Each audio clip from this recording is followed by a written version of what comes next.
नमस्ते, मेरा नाम उमा है और आप ऑर्डिनरी देख रहे हैं। बिहार का एक जिला है बेतिया।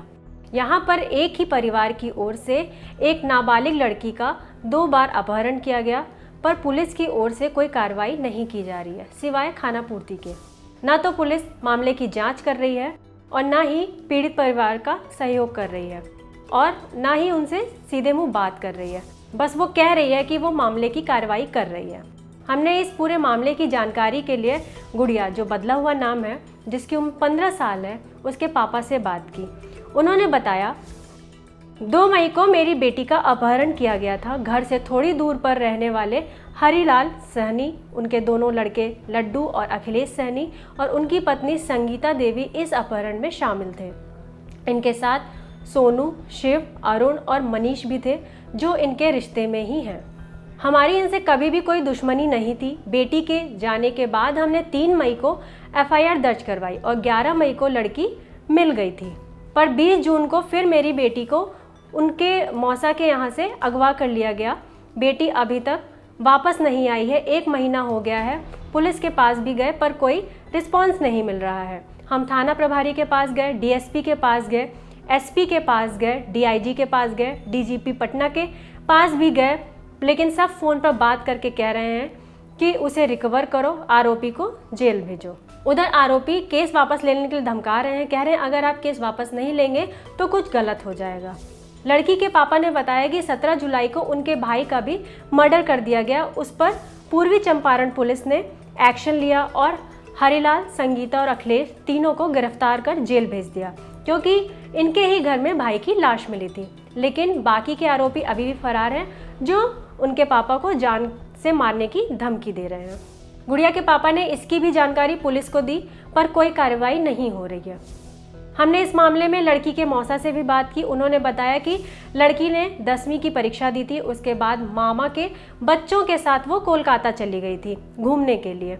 2 मई को वहीं से वो वापस आ रही थी तो बेतिया में ही मामा के डेरा पर रुकी। आरोपियों ने जैसे ही उसका पीछा किया होगा शायद, तभी वो उसके मामा के घर से उसे उठा ले गए, अगवा कर लिया।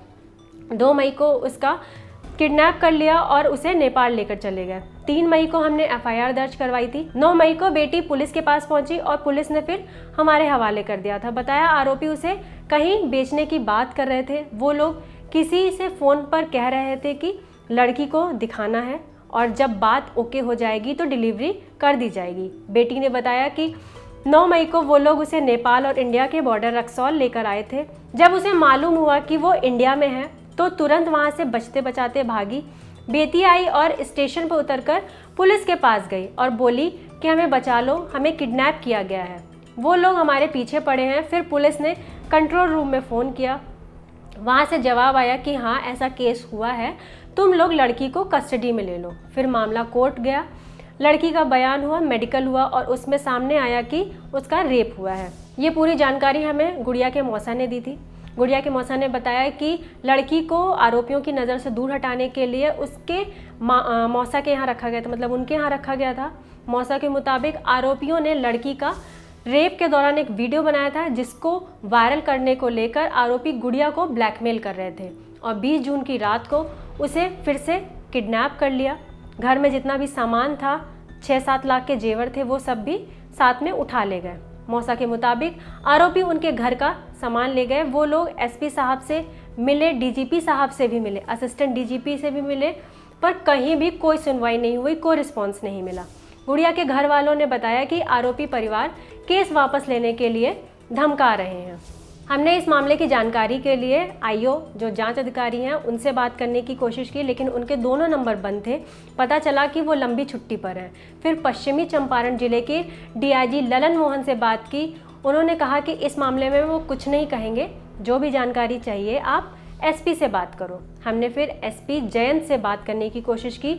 कई बार उन्हें फ़ोन किया, लेकिन उनसे बात नहीं हो पाई, वो किसी कॉन्फ्रेंस में बिजी थे।